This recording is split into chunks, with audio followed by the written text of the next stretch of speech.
Good morning, class.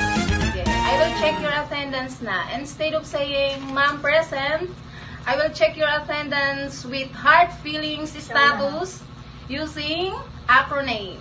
Okay? Bakal Regina. Triple S, ma'am! Ano yan? Triple S. Sinakta ng sobra-sobra! Ouch! Okay.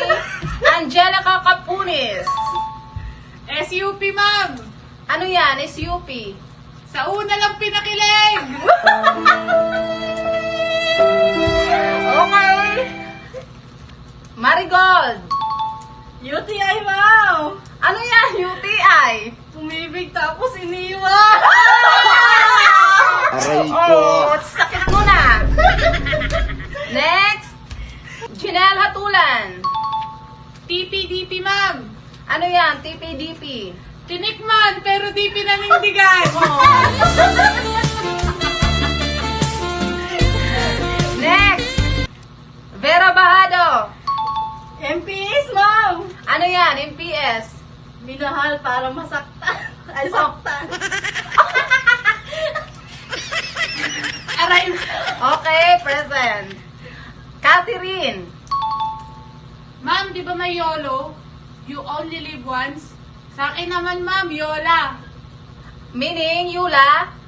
You only live alone. Wow. Gusto mo talagang mapag-isa, ha? Hindi totoo yan. Okay. Bola lang yan. Lisa Bahado. MU, ma'am! Ano yan? MU. Mag-isang umibig. Oh. Walang kasama, no? Okay.